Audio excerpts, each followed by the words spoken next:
رسالت کی پہچان ہے مسلم کی، ناموس رسالت کی پہچان ہے مسلم کی، جو سامنے آئے وہ دیوار گرائیں گے، جو سامنے آئے وہ دیوار گرائیں گے، ہم ختم نبوت پر یوں پیر لگائیں گے۔ شیخ عبد القادر جیلانی کو غوث اعظم کہہ سکتے ہیں؟ کیا شیخ عبد القادر جیلانی رحمہ اللہ کو غوث اعظم کہنا درست ہے؟ کیا یہ بات درست ہے کہ وہ مردے کو زندہ کر دیتے تھے؟ محمد اویس انڈیا سے۔ میرے علم میں کوئی ایسی روایت نہیں ہے کہ مردے کو زندہ کر دیتے تھے، کوئی مستند روایت نہیں ہے۔ باقی یہ کہ غوث اعظم کہنا، اس کا صحیح مطلب بھی نکل سکتا ہے، غلط مطلب بھی نکل سکتا ہے۔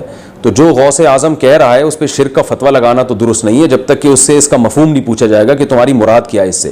لیکن اتنی بات ہے کہ اس زمانے میں جب ان کو لوگ ان سے مددیں بھی مانگ رہے ہیں، حاجتیں بھی مانگ رہے ہیں اور شرک بھی کر رہے ہیں، تو ایسا لفظ استعمال کرنا جس سے شرک کی تائید ہوتی ہو وہ بہرحال جائز نہیں ہوگا۔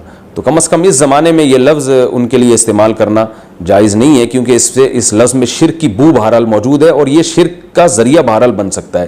تو پھر بھی میں یہ نہیں کہہ رہا کہ جو غوث اعظم ان کو کہتا ہے وہ کافر ہے، مشرک ہے، کیونکہ شریعت میں ہمیں ہر لفظ کو اور ہر کہنے والے کے بارے میں حکم یہ کہ اس کا اچھے سے اچھا مطلب تلاش کرو، غلط مطلب پہ نہ لے کے جاؤ اس کو۔ لیکن بہرحال اگر کوئی استعمال کرتا ہے تو اس زمانے میں اس کو ہم روکیں گے کہ یہ لفظ استعمال نہ کرے، کیونکہ اس سے شرک کی بہرحال تائید ہوتی ہے، شرک پھیلتا ہے اس سے۔ السلام علیکم ورحمۃ اللہ۔ واہ مفتی صاحب واہ، بھائی مزہ آ گیا یار سن کر کے۔ ہاں، غوث اعظم رضی اللہ تعالیٰ عنہ کو غوث اعظم کہہ سکتے ہیں، لیکن اس سے مقصد پوچھا جائے گا کہ غوث اعظم کس معنی میں کہہ رہا ہے، لیکن اس زمانے میں جائز نہیں ہے۔ واہ واہ مفتی صاحب زبردست یار، یعنی مطلب کون سے طریقے سے آپ جواب دیتے ہیں مجھے سمجھ نہیں آتا ہے۔ شرک کا الزام بھی رکھ دیا آپ نے، یہ بھی کہہ دیا کہ بھائی یہ بہرحال مطلب شرک بھی ہو سکتا ہے، اور یہ بھی کہہ دیا کہ پوچھیں گے اس سے، ہے نا۔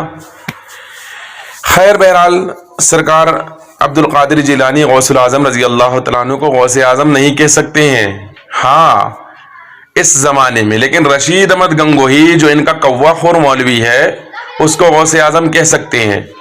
یہی مفتی صاحب کا کوا خور مولوی جس نے کوے کو جائز نہیں بلکہ حلال نہیں بلکہ ثواب لکھا ہے، تو یہ مفتی صاحب نے لکھا ہے، یہی مفتی صاحب کے مولوی صاحب ہے بہت بڑے ایک رشید احمد گنگوہی صاحب، تو ان کے بارے میں صاف لکھا ہے تذکرۃ الرشید، جو ان کی سوانح پر ان کی زندگی پر ایک کتاب لکھی گئی ہے، اس کے پہلے یا دوسرے صفحے پر صاف طور پر لکھا ہوا ہے کہ غوث اعظم، تو رشید احمد گنگوہی صاحب کو غوث اعظم کہیں گے نا، یہ شرک نہیں ہوگا۔ ہاں عبد القادر جیلانی رضی اللہ تعالیٰ عنہ کو اگر غوث اعظم کہہ دیں گے تو شرک ہو جائے گا۔ واہ بھائی مفتی صاحب، اب کیا کہیں، تالی بجانا جائز نہیں ہے اسلامی اعتبار سے، ورنہ آپ کی اس بات پر میں تالی ضرور بجاتا۔